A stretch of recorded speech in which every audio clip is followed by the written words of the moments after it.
Change করেছি, এসির point line করেছি, আর ওই বোর্ডটা সব সুইচ চেঞ্জ করেছি, বিএলডিসি ফ্যান লাগিয়েছি, বিএলডিসি ফ্যান। আচ্ছা, আরেকটা জিনিস দেখাই, এই দেখুন এই স্ট্রিপ লাইট লাগিয়েছি, মানে ডোর ওপেন হবে তাহলে লাইট জ্বলবে, ক্লোজ হলে বন্ধ হবে। লাইট জ্বলছে, ক্লোজ করবো বন্ধ হয়ে যাবে অটোমেটিক, ক্লোজ করবো বন্ধ হয়ে যাবে। এরকমই পাশেরটাতেও করেছি, দাঁড়ান এটাকে বন্ধ করে দিই, দেখানোর জন্য করলাম।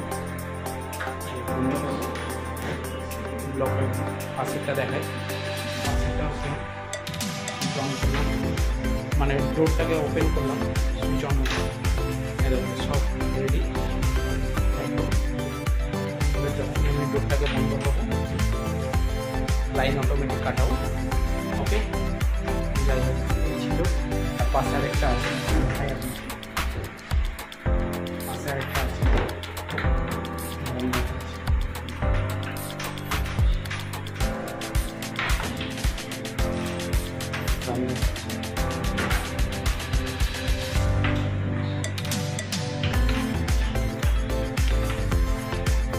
এবার এটা দেখেন, এখানেও রয়েছে profile light, challenge profile, strip light করে। তো এখানে কন্ট্রোল আলাদা করে দিয়েছি, যেতে কোনো ডোর নেই, এই জন্যে এটা ডোর না, এটা ওপেন, এর জন্য আলাদা সুইচ আছে। তো এরকম এই একটা বোর্ড বসিয়ে দিয়েছি, এই একটা বোর্ড, এই বোর্ডের মধ্যে আপনার এসি মানে ইলেকট্রিক লাইনও আছে, ডিসি লাইনও আছে। দেখুন যেমনি দেখুন পুরো টোটালটা কন্ট্রোল চলছে, এখান থেকে হবে, কত সুন্দর লাগছে, কিছু রাখা যাবে এখানে, সাজানোর জিনিস ভালো লাগবে। আরেকটা জিনিস দেখাই, একটা হলো বন্ধ, আরেকটা সকেট বসিয়ে দিয়েছি, এই দেখুন এটা লাইন মিলে এই সকেটের লাইন আছে,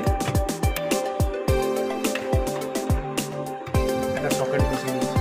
কোনো কারণে হয়তো উনি ড্রায়ার মেশিন চালালেন বা আয়রন ইউজ করলেন বা যে কোনো জিনিস ইউজ করলেন হয়ে যাবে। এই সুইচ দিয়ে দিলাম, এবার অফ করে দিলাম। ওকে, বাই, টাটা।